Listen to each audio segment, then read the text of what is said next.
Netflix has recently released 8 episodes of Avatar, The Last Airbender live action series. And this is my thoughts on it. Hello, everyone. Welcome back to another review on the Review Garden. Judging the story from its own interpretation versus the cartoon or anime, it had a good storyline. It had action, and the cinematics stuff was way better than, the live action movie. And I think everything was carried out perfectly. They gave us 8 episodes, but they were around an hour long, which allowed for the story to be portrayed beautifully. And we were introduced to a lot of different characters, and they had time to build rapport with some of them. Okay, here's what I didn't like. I mean, while I understand that, Aang, when he got out of the ice, he was still 12 years old, but the constant whining and complaining that, this is all my fault. I'm the Avatar. I'm supposed to rescue all these people. Like, okay, we get it. It was still carried on to episode 8.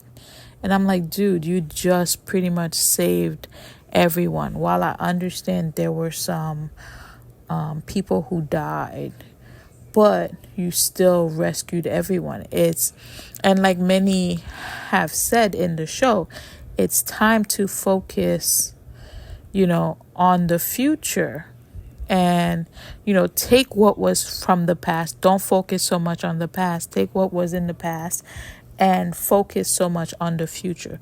So season 2, I kind of want him to come back and be more, like, I understand the age, but be more of an avatar,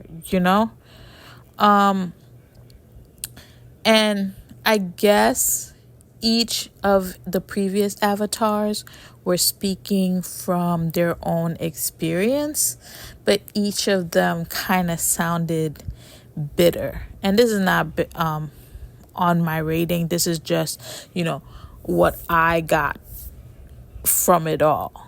And they were pretty much giving him advice based on their own experiences. And he has to take the time to build on his own path.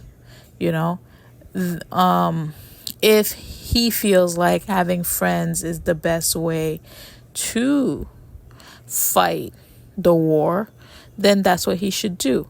And this goes to my other comment about the series, because it's called Avatar, right? And he's supposed to be the Avatar. And while I get it, we only had 8 episodes in the series, in the season 1, but all of them together pretty much made up the Avatar, with him airbending and with Katara waterbending, So, and, Sokka doing whatever he does. So with that, you kind of got the concept of the Avatar.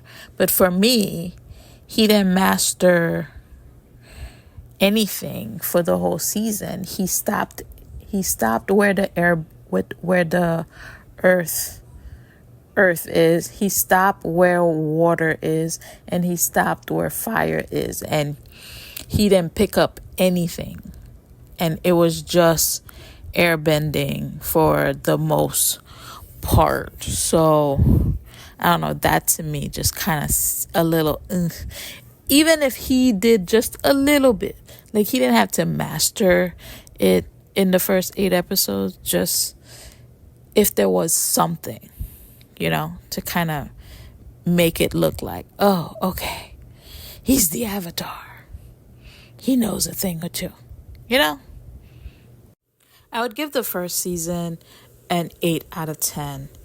Mostly because majority of the time I was like, there was a lot of complaining, and I was like, oh my gosh, okay, we get it. We get it, Aang. We get it, Sokka. You're a player. Okay? I mean, you kissed one girl like a week ago or something, and now you're kissing another girl? Like, dude. And then yeah. My favorite character though was General Iroh. The character was really funny, and he was the one, he made it for me. And his interaction with Zuko, how they are with each other, he's more of a father figure to Zuko than his own father. And Zuko finding out that his father's pretty much was playing with him and using him to pretty much train the sister. I mean, you gotta feel for him. And when his army, what was it, Zone 40, the 41st, when they were disrespecting him, and I was like, what are you guys doing? Like, you don't even know what this man just sacrificed for you. But once they finally realized, they shaped up. And in terms of growth, out of the 3 of them, so Aang, Sokka, and Katara, I think out of the 3 of them, the person with the most growth from episode 1 to episode 8 was Katara, as she pretty much mastered the water bending. Like, everywhere she went, there was a little bit of something teaching her, whether it was someone or unlocking certain things with her. She was learning as she was moving, and which is the part that annoyed me with Aang, because this is about him and he wasn't picking up anything from anywhere that he went. Would I rewatch this? I would probably rewatch it just to catch up on a couple of things when season 2 comes out, if and when season 2 comes out. But probably wouldn't rewatch it anytime soon. But yeah, if you haven't seen it, definitely go check it out. And if you have seen it, let me know what you think. But before I go, here's a special treat. My husband wanted to leave his own review since we watched it together.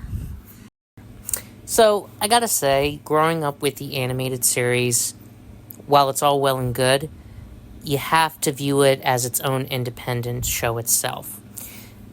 The characters were well written, in my opinion, though some were more annoying than others. The storyline throughout all 8 episodes, to me, was well streamlined compared to what other shows in the past have had a lot of random fillers.